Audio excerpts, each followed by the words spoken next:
And away we go then for 15 minutes of racing. Looks like another good start from the Darren Barris car. There's one pulling off there. Now that may well have been Paul Collingwood, was it? Yeah, but there's Paul Collingwood going, well, up to speed now, but looked like a slow start from Paul Collingwood from pole position, number 11. So does that mean they've got Martin Gambling out front on his own? I didn't spot him there either, so we'll try and get another shot in just a moment as they turn their way through. It actually looks like the car out in front is the Mev, doesn't it, of Stuart Much, who started sixth. Paul Collingwood is pulling off in the Eclipse, so he might finish second in race one. Well, actually, he's going to go back onto the circuit. Yeah, there's no Martin Gambling there either, so did he? Oh no, he is there. He's so far out in front, he's not in our shot. So Martin Gambling is there, well out in front in the lead of the race. And then it's the Mev in second place of Stuart Much, who made a very good start from sixth position. But Martin Gambling leads, and then the battle for second is headed by number 7, Stuart Much. Yeah, Martin Gambling so quick, he's gone pretty much. Andy Hiley may have some problems as well as he comes across the line. So number 53 to the left of your picture, yeah, arm in the air. So Andy Hiley, another normal front runner, has problems as well. So Paul is pretty much out as he comes towards the end of this lap, and he'll probably head for the pit lane. And Andy Hiley with some dramas as well. And to be fair, everyone did very well to avoid Paul Collingwood because he was on the pole position of the grid, and with 20 plus cars behind you, pretty much everyone did a sterling job of avoiding him. But Paul Collingwood into the pit lane, Andy Hiley with some problems. Someone with no problems at the minute is Martin Gambling, leading this one by a good 3 or so seconds. But look at this, the fight for second place, Stuart Much and Anton Landon, and that's a Group C car up there in second place. Fantastic. Yeah, so the 3 classes, of course. Class A for cars of up to 340 brake horsepower per ton, Class B for up to 270. Class C is for all of the MEV vehicles, though, including that one of Stuart Much that runs in second place at the moment. So possibly Martin Gambling's main opposition for this race would have come from Paul Collingwood and Andy Hiley, so he has been left out on his own. Does this mean that we're really focusing on the battle for second position here? Well, and there is Hiley pulling off. Marshall's getting ready to open the gates for him to get him out of harm's way. But yeah, the battle for second looks like where it's at as we watch the 26 car going through. That's Alan Robinson's Silver Phoenix. Here's that battle for second. Yeah, and a good one it is as well. As we said, just before the race got underway, we had a fantastic Group C battle earlier on, which involves Stuart Much and Ben Short. Well, Ben Short is a little bit further down at the minute, just behind Darren Barris there in car number 40, although he's going to try and make a move now once he's seen the green flags. But yeah, it's Group C that's been the glass of this Sports Specials race so far, as through on the inside goes number 30, Stuart Thompson. And I think Stuart and Ben, and also Stuart, had much to play with each other in the first race, so they're back together again in this. So great stuff here from the top 5 or so, but it's Martin Gambling who's already gone through some 4.5 seconds up the road. Indeed he has. More like 6.3 seconds now, in fact, so he's well clear of the rest. There's number 30, Stuart Thompson, in the car that he also raced last season for the first time, the MK Indy. He raced a Caterham before that, I think. There's Darren Barris just chasing after Stuart Much, so Darren Barris number 14, 4th position. We've often seen Darren as well in the Armed Forces race, challenge races in the past, but he's been a regular in Sports Specials as well for the past season or so. Looks like he's going to try and make a move. Got a bit more straight line grunt possibly with that V8 engine Westfield, and he does go through. But that Mev of Stuart Much is no slouch in a straight line either. We saw that early on when he did battle with Ben Short and was able to sort of get away from Ben down the straights, although Ben was perhaps a little bit quicker through the corners.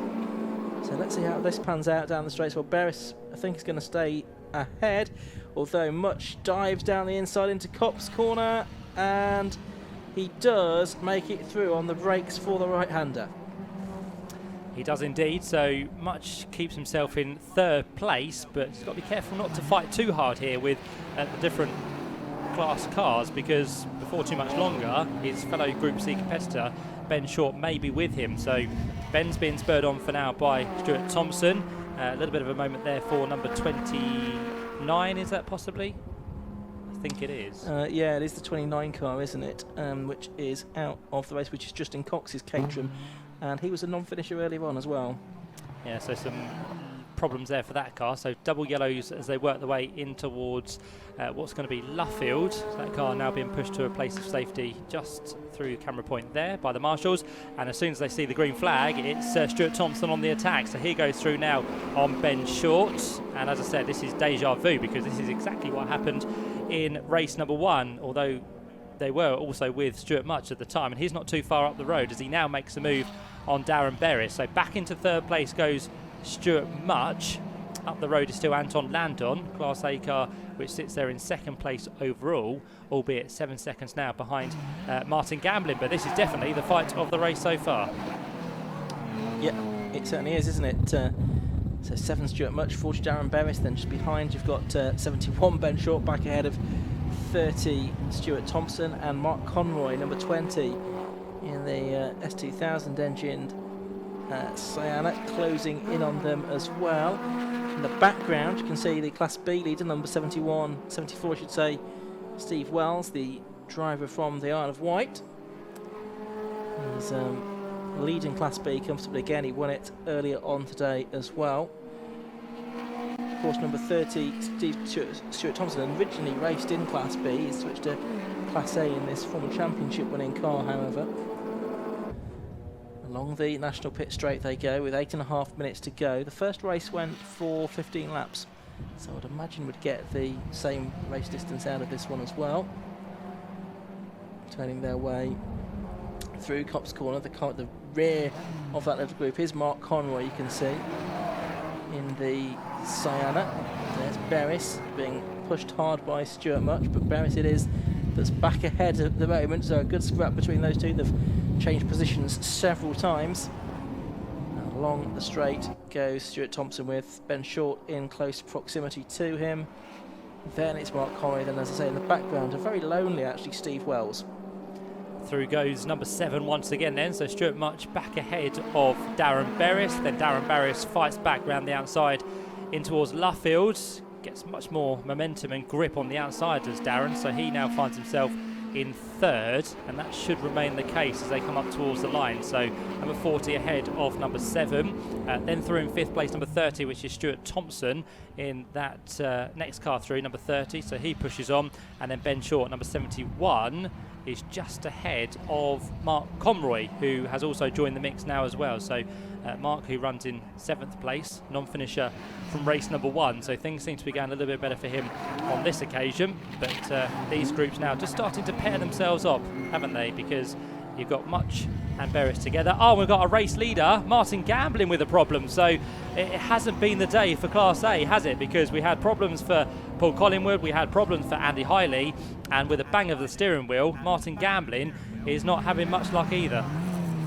So really the 3 quickest cars in this race, Martin Gamblin, Andy Hiley and Paul Collingwood, all out of it. That's not one of the quicker cars, but it's number 19 that's getting back onto the circuit. That's Malcolm Shaw in his Ginetta G4. So what was the battle for second is going to be the battle for the win. We're watching here Nigel Brown, number 10. He's in 9th place, just ahead of Colin Benham, a former champion in sports specials.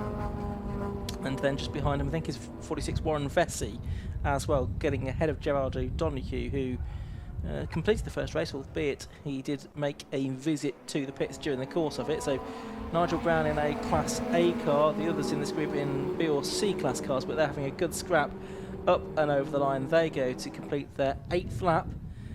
So Anton Landon it now is that assumes the lead of the race with the demise of Martin Gamblin, and he's got a 2.5 second advantage over Darren Berris, but Berris on the last lap was about 0.3 of a second faster. Yeah, so it makes our battle for the lead now a lot closer, doesn't it, after the demise of Martin Gamblin. So Anton Landon, can he maintain that 2.5 second gap over Darren Berris, of course, who has been fighting pretty hard with Stuart Much? So if he can shake off those attentions, then he might be able to keep himself up there in 3rd position. But Stuart Thompson is the man who's going to try and close things down. He's still got Ben Short to worry about, because last time through across the line there was nothing to choose between them, and as they came through this time I don't think there was too much difference, although Ben Short did move back ahead of Stuart Thompson. Just keeping an eye on the number 46 car. Heard a whisper that there might be a flame of fire coming out of the side of it. It's hard to see too much on that shot, just out the left-hand side. That's where the exhaust is, running down the left-hand side of the car. Yeah, there is a flicker of flame just underneath the car, isn't it? Just from the exhaust there, Matt. So that's something that may be a concern. Yeah, keep an eye on that one, but hopefully the wind that we have here at Silverstone should blow that away. But yes, a constant little fire, isn't it, under the left-hand side of that number 46 car. So we'll see if the scrutineers have anything to say about that. But that's Warren Vesey in his Fisher Fury, which makes his way onto the back straight for another time. We've got just over 4 minutes to go. Anton Landon is still your race leader by about 2.5 seconds ahead of Darren Berris, who has now in turn managed to pull away to the tune of about 2 seconds from Stuart Much. Well, that was the case. The gaps now have come down between first and second.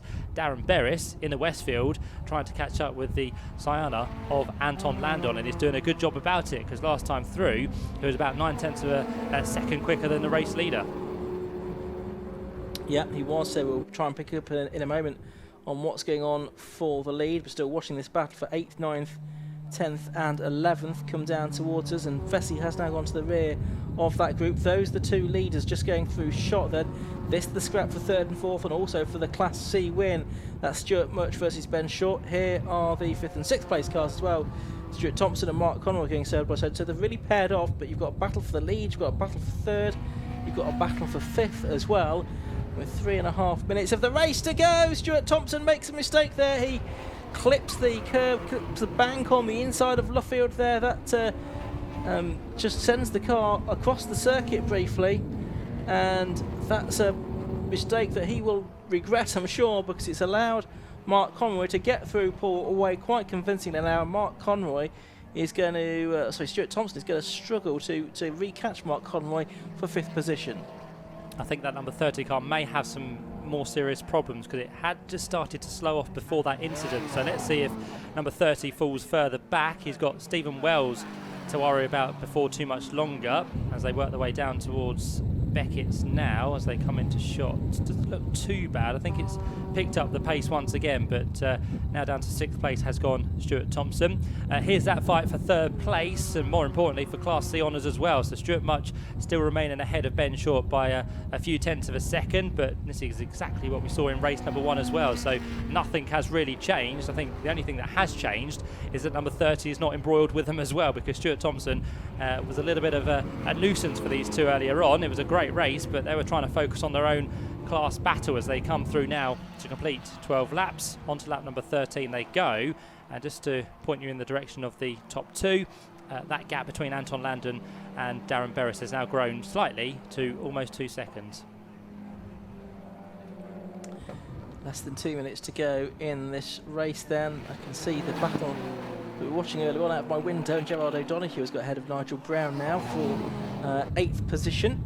So that scrap continues. There's the scrap for Class C, and Short in the green car, Much in the blue car. Absolutely side by side. Mark Conroy just behind, well not just behind him, but quite way behind him in 5th. And Stuart Thompson number 30 in 6th. Is Ben Short going to get through on the inside into Brooklands? No, he's not. So he'll be on the outside line for Luffield Corner now as well. Meanwhile, Anton Landon comes through, and he is going to see the last lap board. So Anton Landon goes on to his final lap of the race with just about a minute to go, and he is 2.27 seconds ahead of Darren Berris now. There's the Class C battle, just hovering into view behind one of the slower cars. So Ben Short is in the moment number 71 in 3rd position. Of course, earlier on today it was Stuart Much that won Class C, so is it going to be a reversal of fortunes? Let's have a look as they head down towards Maggots. Yeah, eyes glued on this Class C fight. There was a lock up and it's Stuart Much who runs wide, so Ben Short may have just been gifted the opportunity for third place overall and also for Class C honours. He really is pushing now, but Stuart Much will have a couple of chances to try and fight his way back through. First off, in a straight line here, can he go to the outside in towards the left-hander at Brooklands? He's going to give it a good go, but Ben Short just needs to defend here, which he can't do because alongside comes Stuart Much. Is it going to be arms and elbows? We'll wait and see, but Anton Landon on towards the line for the checkered flag. Yeah, so Anton Landon, number 64, goes over the line, takes the checkered flag and wins round 2 of the Protech Shock Sport Specials Championship. And he's done that by 1.37 seconds in the end from Darren Barris. There is Anton going through, and for third and fourth in the Class C, it was a dead heat. Identical times for number 7 Stuart Much and number 71 Ben Short. We'll see if our timekeeper... Thank you very much, Ian. Yes, we are with our race winner Anton Landon. Now, Anton started 4th. It looked like everyone was sailing away, and then mechanical gremlins came into a factor, and your quick driving helped out for a race win on that one. I think so. Yeah, I think when you saw Martin pull off, he was miles ahead and he'd got it in the bag. But then he was actually, pulled up just past the Beckett's area and managed to sneak through. And I thought at that point, I'm first. I didn't believe it, but there you go. And I think Paul had spun earlier, so yeah, it was great. It's always a nice feeling knowing that you're first. Sometimes it can also play tricks on the mind, so it's always better to not think you're first. And there was a lot of oil down, and you're thinking someone's going to get the better of this rather than me, and I wasn't doing very well around the oil. So, but managed to get, and the checkered flag couldn't come soon enough, could it? You know. I can imagine. So 15 minutes doesn't seem like a lot of time, but when you're racing out there in these cars, it seems like an eternity. Yeah. The sun is quite low in the sky, and of course, and you've got the clear visor on, so I can imagine that's a bit of a challenge for you as well. It is. It's not that good, but to be honest, you just focus on in front. You're not looking at that. You squint a bit, but there you go. Excellent stuff. Well done on a race win in the second race today. Take care. Spot on. Excellent stuff then from Anton Landon there. A race win for himself there. As some of the other cars you can see that have pulled into the pit lane, I think going to be getting a bit of a telling off, I think, at some point. Not too sure what for, but an exciting race for the penultimate race. It's now time for the final race of the weekend here at sunny Silverstone. It's time for Sports 1000.